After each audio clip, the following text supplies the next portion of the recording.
Les amis TV abisso mokoe. Les amis TV abisso mokoe.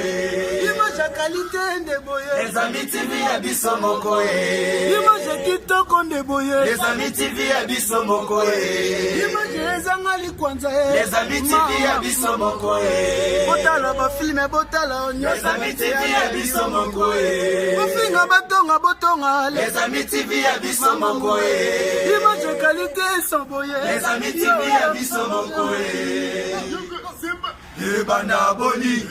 Yo fina les amis sita kitoko. Ezana image ya qualité. Image ezanga likwanza. Le banda boni. Yo fina les amis sita kitoko. Ezana image ya qualité.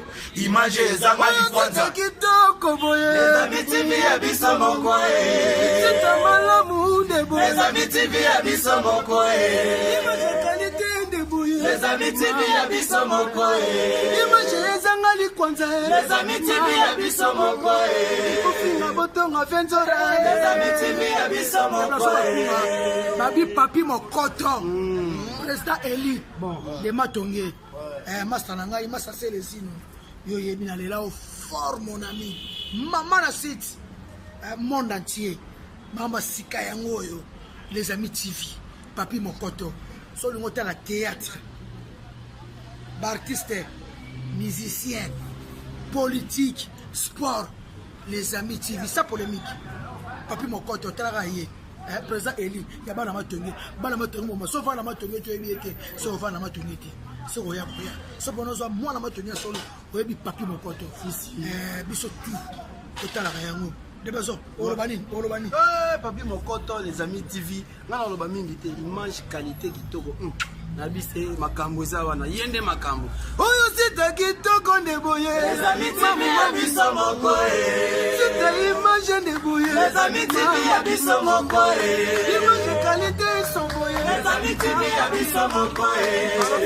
Balobi fait abisso Louis Mboulik. Bon, Louis Mboulik. Total Ramingi na balanda ko les amis TV quoi. Et tout Samuel les cas pour nos pèse les amis TV. Bon. Les amis TV abisso mokoe. Wa babi si tezaka moko les amis TV quoi. Babi biso tout papi loi ou babi to zalana to s'abonner babi ne sape pas. Biso tout dozana na si tezaka moko. Est-ce que ba siti na bango to sepela kanango? Ninango. Babi si tezaka moko. Si tezaka moko kaka. Si tezaka moko. Ba siti na bango to sepela kanango? Ninango. Biso to bonaka siti moko mes amis TV.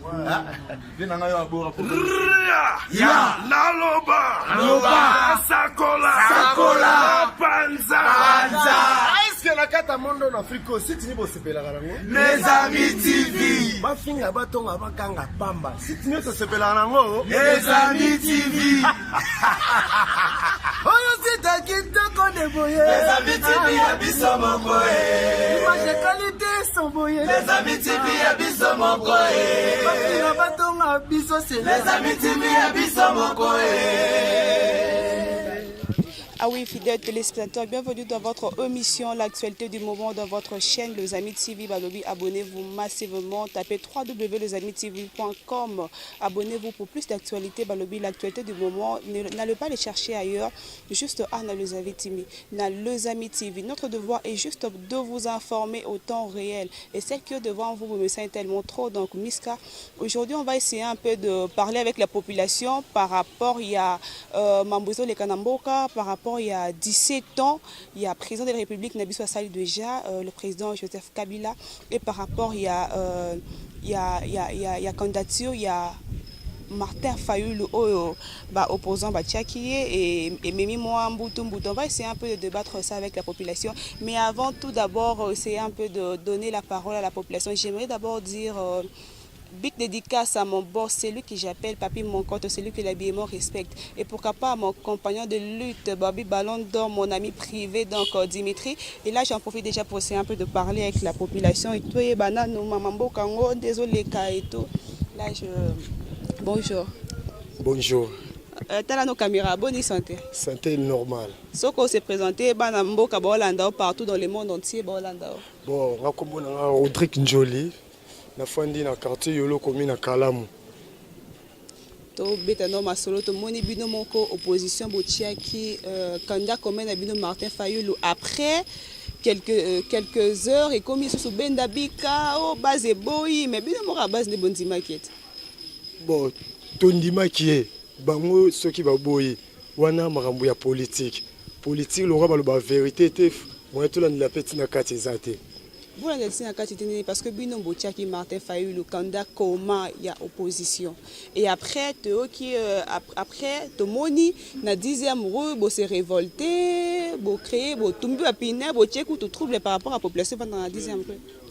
Bon pour makambo et tambola na droite mete yango to sa bongo c'est ba bongisi makambo et tambola bien pour na yo bon pour na ngai gouvernement va salo ba moni pour nanga yo peuple congolais yo no loba gouvernement salaka devoir il y a peuple congolais envie ya peuple congolais yo ndo ko loba par rapport ndembo kezo le kai tout pour na bien to katé batie o e komi lobi non mboke za bien te boy na boy bino ndebo tinda rabat na parlement pour na balobi bon mboka vraiment selon nga mboka etambola bien te mukete ceux qui Martin Fayulu a na ba idée bien ba repese chance ndé ba pesa misusu o ba leka donc qui bo konze ko comme le rôle là et le remonté privé uniquement famille abatunyo sur le roi royaume yo tiki o pesote qui bo konze tambola bon te mundele mo ba qui après 5 ans ba changer ba pesa pe Martin Fayulu chance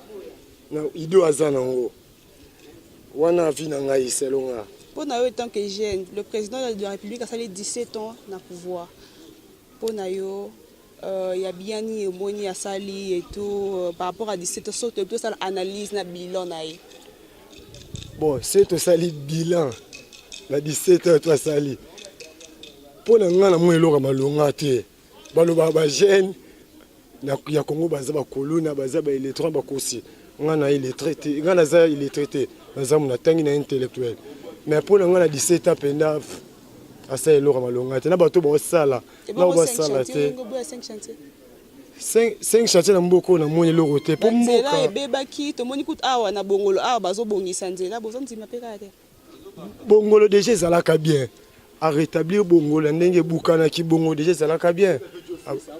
Wana na moni na ngelo malonga. Te nyonso sala zalaka déjà. Nyonso zalaka. Makambo ozomona makambo ezoleka et tout élection ekozala to ndenge ozomona ezoleka te pona nga pene elingi élection ezala ya sali 17 ans atika pe musu pasala ta pendant 5 ans total il est soki mboka ekende nini po nzamba za et qui est bien par la grâce de Dieu. Ça va, merci à moi, tout Nabiso. Merci. Tout continuer Nabiso. Bonjour papa. Bonjour. Tu as nos caméras, c'est présenté dans la banque. Comment la fiston? Avandia. Dès que vous avez maman mboka ngwezo leka. So que tout ça analyse il y a 17 ans il y a pouvoir, il y a président Abid Joseph Kabila pour na okolo babi. 17 ans à pouvoir. Passe 17 ans naé à Sali. Pesi biso pepe Congolais valeur te. Apem no valeur te ndene. Talaka le même match à Brazzaville. Partout Congolais ba mo beke ba mo sakane. Qu'est-ce qu'il y a à voir entre football congolais et politique? Bon, politique pour tant mon peuple a une valeur partout ba respecter. Mais peuple ça va te montrer qui un but à 0 sauf quand Ramboula me te dérange. Otali ndenge ba manitete ba peuple ba congolais na délégation congolaise na Brazzaville. Gazoua ils qui juste trouble à Brazzaville là si je me rappelle bien en plus Mboula na stade na bande tonda qui moya ko évacuer délégation congolaise ba ke na Brazza ba koti même té. Même valeur même présence il y a premier il y a ministre du sport ba zwa en valeur té. Pourquoi congolais ba ke ba beta na Angola ba beta na Afrique d'ici ba beta partout tout ça la valeur ni na 17 à tout ça. Valeur ya papa me doit payer sa valeur peuple. Tant papa peut sa peuple valeur te à lobby à 17 ans na lobby maka ilo à bosoir à 17 ans peuple comme là 5 chantiers ça mi banzela ils qui robukana et bongi nzela ebongi neti nzela je crois toza na commune ya Kalamu nzela ya Bongolo esali vraiment bambula ebele mais tomoni ekomi nango mpe praticable bon pala ngai bon namoni na ngai loka maloba basali te bakei obambaka asprance mpo na machine à voter machine à voter bon nayebi vérité ya machine à voter te bango mo bapolisier bayebi ma vérité ya machine à voter toyebi oloni baobongisa machine à voter na te bango mongo baza banani baobongisa machine à voter bon mpo na ngai naomona machine à voter epe eza te baoluka nde transition basala bazonga na bambemba wana basali bakoteria na banini kuna baoluka transition bakoteria basali est-ce que vraiment moto kwa faulu bakolekse candidat unique à opposition mais qu'à opposition motetie candidat unique que c'est batrikage ya Moïse na mbemba qu'est-ce que bino mo opposition botie Martin Fayulu candidat unique comme au baza boy tout ça la liste très bien tant au bimisa bitumba passer na ngasa mais personniste ko futa le bib libende unique à libende force ezalaka epuyaka force ntango yo oza na force te bapuyo na force esimba te ntango Félix aza na force ntango bambemba bayeli bamoïse baye batie force emoniki eza force ntango yo Félix yo moko toto nano eside eza wapi te bamitura nanga baréponse na yo merci eside toyebi yango te nana yebi mutu Martin Fayulu aza combattant baforme na UDPS bon ce que UDPS ye moko aza wana babimisa mutu oforme Félix Martin Fayulu en 2006 azalaki photo ya Mbemba babimisi ba pour voter photo ya Tshisekedi en 2011 pour voter Bosco yemo UDPS azaye wana pourquoi ba rocha mama UDPS ça ba criteria ba bazai bongomba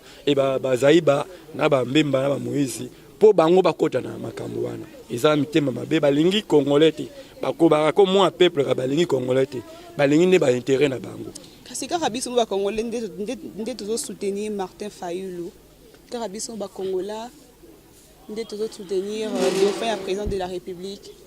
Dauphin à président de la République. On n'a pas voté de soutenir Dauphin à président de la République pour l'année. Ça lobby ceux qui vont passer chance pendant 5 ans pour lutter contre la pauvreté, Borozo à 86 milliards dans 5 ans comme budget. Ah, tu l'as biso. Non, tu l'as dit. Simplement, tu l'as peuple congolais. Simplement, tu l'as peuple congolais.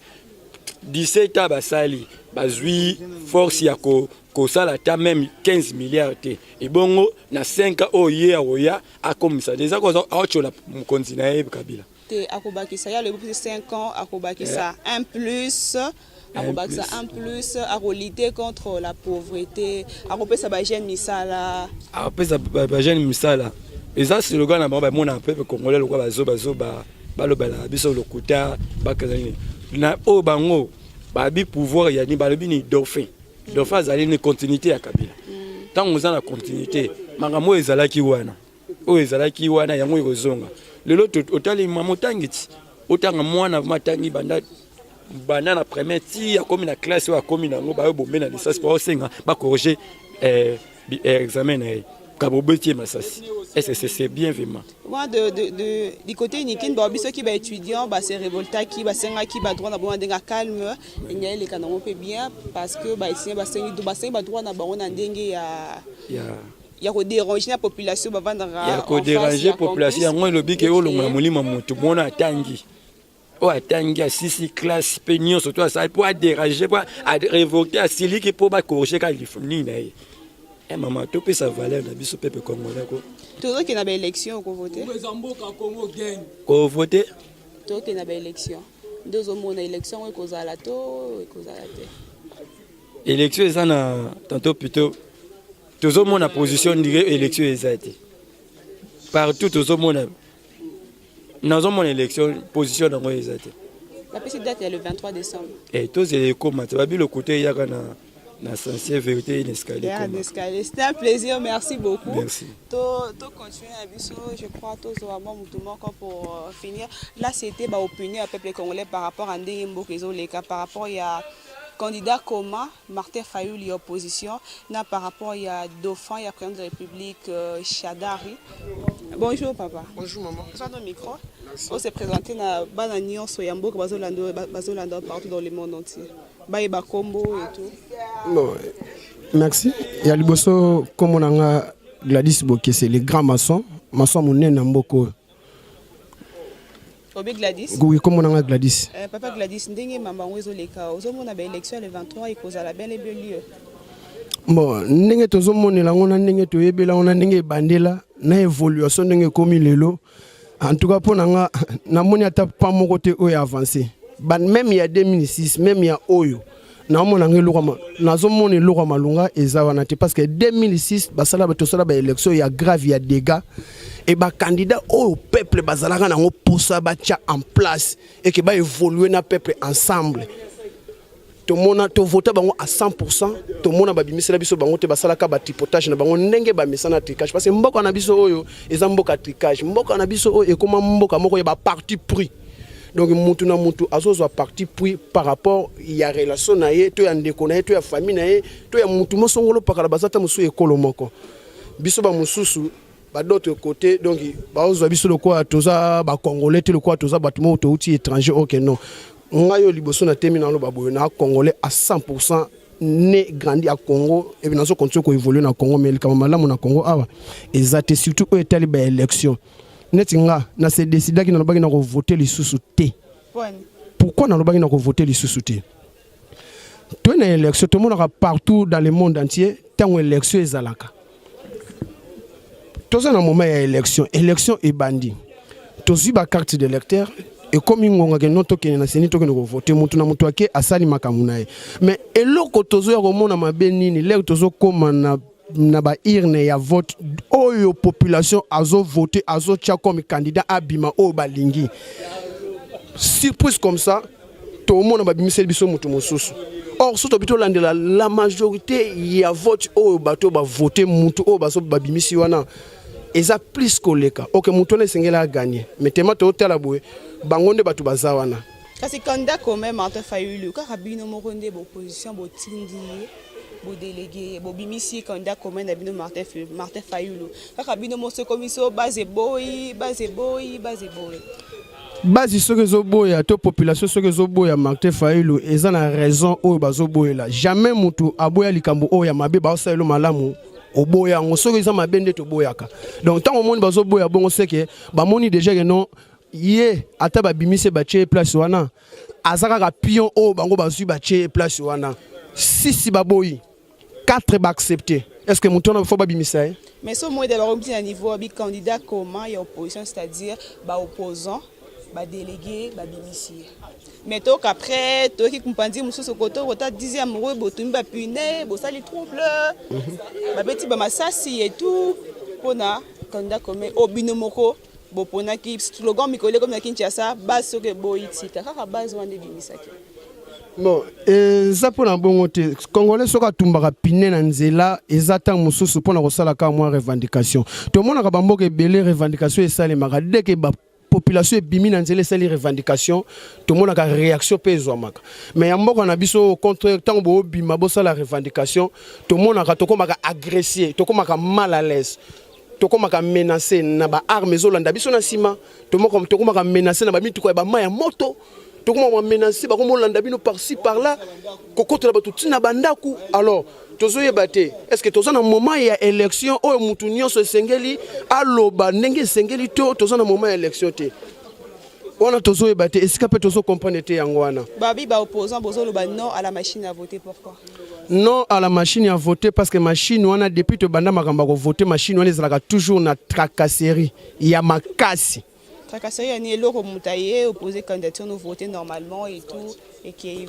machine wana esalemi pas mutu mutu asali machine wana nzambe te mutu asali nzambe apesi maele pa mutu asali machine alors machine wana kaka mutu asali machine wana azana manière na capacité nyonso ya ko triporter même machine wana ata boye boche 100% machine wana ko longola 100% et 10%. Dauphin président Shadrack to comme ça souka Dauphin président Shadrack il peut sa chance pendant 5 ans à lutter contre la pauvreté, contre Nzala, en plus budget et komata. À lutter contre la pauvreté, nani Nzala. Est-ce que pendant aussi Nzala na Congo o eza sulu kamba muke, ezaki likamba muke tango tozala kinano. Mais na moment o na ngongo to komi na ndenge to komi Nzala na Congo eko sila sulu lelote au moins que est comme ka etikala kama Nzambe pona Congo pona Nzala sila pour participer sila. bazondingma bazala na baplace wana bazala baprésident bazala bakonzi badirige biso toboyi te bango bato baza na baopportunité wana mais bongo biso oyo population bango bazoninga badirige bazotya biso esika nini bazopropose biso biloko nini malunga combien de biloko bapropose biso est-ce que tout le monde a esalema ata congolais azosufri ngai oyo natemi liboso boye maître omoni na simbi oyo na maître d'ouvrage ya monene ya mboko naotonga makasi na kati ya ville ya Kinshasa même na baprovince mais ngai oyo tongo lelo marché eza te na vani na palin na oyenga yenga nakoma koluka copie ya quartier est-ce que ekozala normal étant qu'un grand constructeur en Mboko? Mais étant qu'un grand constructeur, je pense que le paix que tu gagnes au Litara contre Nzala, au Litara Kyoba, na base à la bien. Parce que bozo boye kaka malgré bozo boye kaka mais au moins au yo mo uti ko affirmer que non au sala musala na yo et permettre que au moins 10 fois si yango na yo. Ceux qui doivent faire l'analyse, il y a 17 ans, il y a pouvoir, il y a président Abisso Joseph Kabila. Bon, pour nous, il y a 17 ans, il y a Sali, il y a continué à misu nanga, azo continué à misu nanga, tozo tala tozo mona. En tout cas, na moi nanga 1 plus bakisamite pour nanga abaksine ka 0 plus. Banzele bongi. Nzele bongite. Banzela batongi ba cité du fleuve. Maman, cité du fleuve eza ya muntu, cité du fleuve eza ya population nyo sauté. Est-ce que ngayo songolo pakanande na temito batu batemi pembe nanga awo?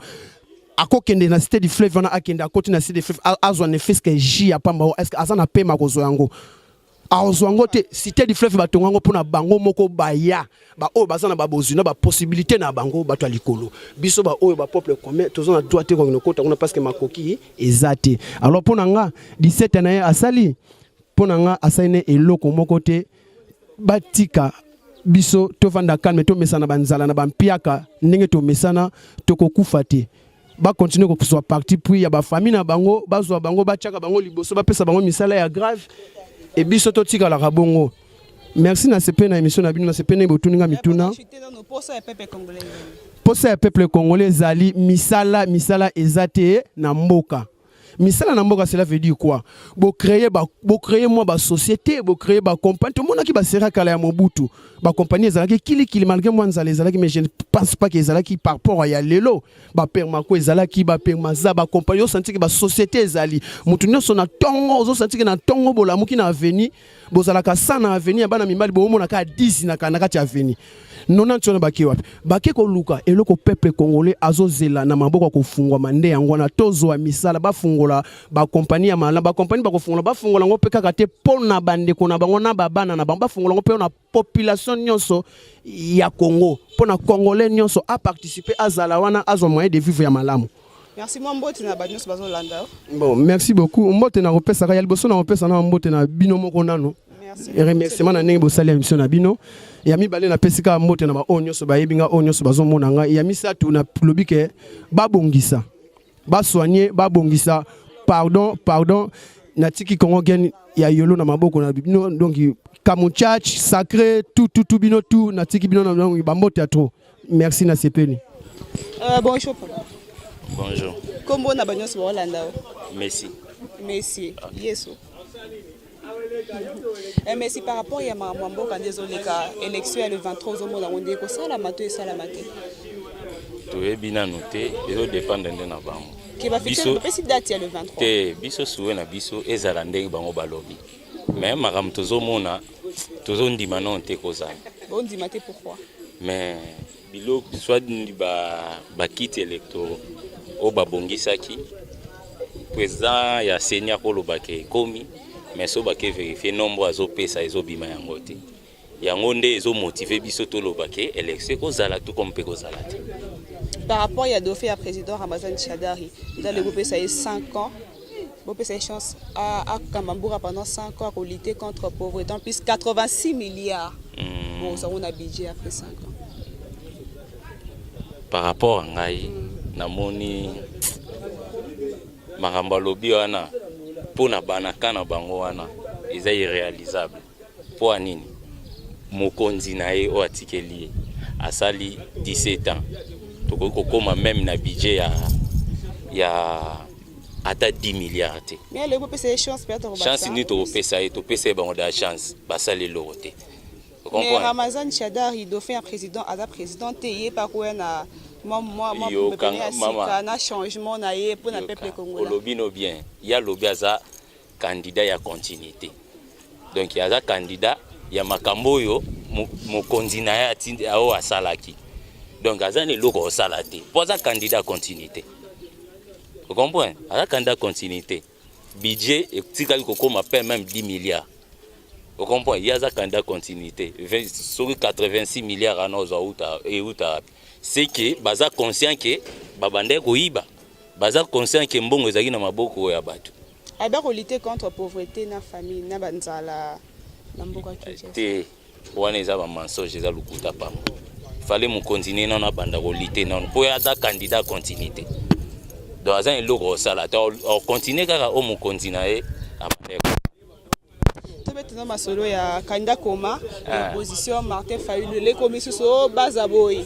Pour un candidat commun à Martin Fayulu.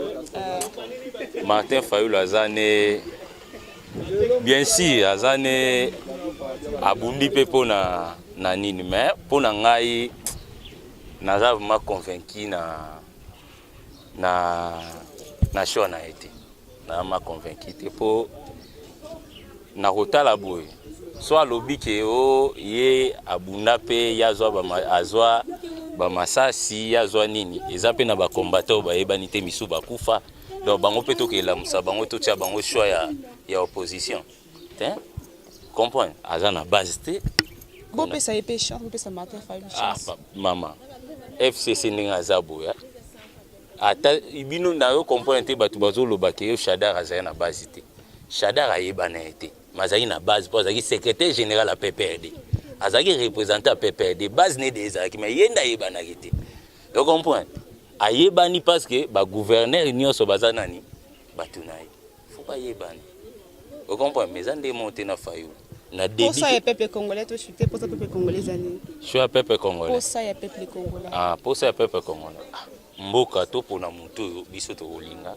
mboka etambola malamu batu tu bazwa misala boza pe na choix te kaka bino mo bolingi obatia o bozi boki biso to lingaki baponela biso muta malamu mutu yo quand même ata na mboka moko ya kati ba yebi quand même ata kombo na ye vous comprenez ba yebi ata kombo na ya ata bokomi kuna te mais batangi komba mutu wana batu mususu banani ayeboke sala campagne bona facilité début ya campagne yango bo banda ko expliquer batu ki e boye azandenge ni azalaka boye na suki na 3 semaines suki na 1 mois donc il va satisfaire bien te mais tout ça pour ça mboka etambola malamu tozwa bakonzi oyo e ozana posa na ba salutation na batu bazolanda ngai salutation na kopesa na José Kwanza mon ami personnel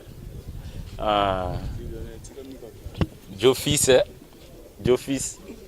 Dikinjoli et puis toute ma famille, maman Aimé Makese, mon petit frère Henry Kanza, ma petite sœur Naomi Misiengo et puis toute la population congolaise. Ok, merci. Là, c'était un grand plaisir qui n'aura juste analyse par rapport à la population de Mona, dans l'élection le 23 décembre.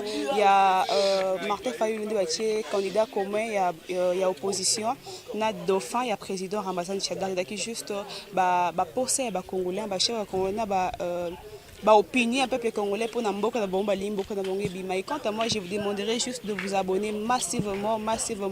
Tapez www.lesamitv.com. Si vous avez aimé ces belles images, dites un grand merci à mon partenaire privé, celui que j'appelle Ballon d'Or Bobby Dimitri, un homme pas comme les autres. Pourquoi pas autant mon boss, papi, mon cote Balobi, celui que l'habillement respecte. Et à toi, mon partenaire privé, Balobi DNT, Luc Louimbo. Et quant à moi, Miska, je vous dis merci. À la prochaine pour un nouveau numéro. Ciao. Makambo ya boto muna kangoka na meeting ya president. Makambo ya boto muna kangoka na meeting ya ministre. Makambo ya boto muna kangoka na meeting ya député. Mais boto asko ye komelinga. Wapi na les amis. Deux micros à la fois. Ni par ailleurs kaka awa na les amis TV. Batu nyosho oyo bolinga kama solo ya kitoko. Batu nyosho bolinga kabo yeba makambo ile kaka na kati ya mboka. Batu nyosho oyo bolinga kabo yoka ba comédie ya solo, ba divertissement ya solo. Batu nyosho oyo koseka sila bino. Batu nyosho ba mbuma ya koseka et comment et comme colo balobi nulle part ailleurs kaka on a les amis TV nde makambo les amis TV nde makambo boluka nga kuna te boluka nga pe mupanjo te boluka nga pe likolo te ni kutuna se parce que na fandi nde na kati ya les amis TV balobi bino nyonso bo s'abonner ko s'abonner ça ngo ya ofele so ko beti kaka les amis TV tenga ko bimisa yo na les amis ba image les amis o bwaki kaka mise yo mupanzi okomona esika moko ba commande rouge s'abonner et ça ngo ya ofele ozwi kaka musapi na yo musapi yo selaka makambo ebele wana musapi yo kotsanga na lisu pena ko longola bipoti musapi yo oyebaka na ko sali kambo yo yebeli ofinika na rouge wana tui eko bimisela yo ngonga soko za muta catholique okoyeba ko bosa na ngonga te soko za muta missioni okoyeba ko bosa na ngonga te ekibisa ngonga moko wana ofini susu ngonga wala c'est-à-dire ekomila yo ok c'est que okomi na les amis wana ko banda ko profiter na ba produit nyonso oyo les amis TV yokinga abonne-toi et nous allons s'abonner et nous abonnerons ceux qui s'abonnent na ko single pa nzambe a s'abonner pe vino na buko ya bokonji ya lola mais ceux qui s'abonnent te nzambe no single yo ato ko to lola 10 jours ya lifelo oyoka moto ndenge tumbaka moto soki tumbene de boko oyoka ndenge shwaka soki tumba yo na kati nchoto mubimba oyoka soma nyonso na po o s'abonner ki te na kati les amis TV nulle part ailleurs ici les amis TV I love you. Les amis TV, I love you. Papi Mokoto, good morning, my friend. I choose is Shen Kitokolilo. I choose Shen Kutorio. I love you. I love you, papi. I love you, Mokoto. I love you, papi. Les amis TV. Bon s'abonner.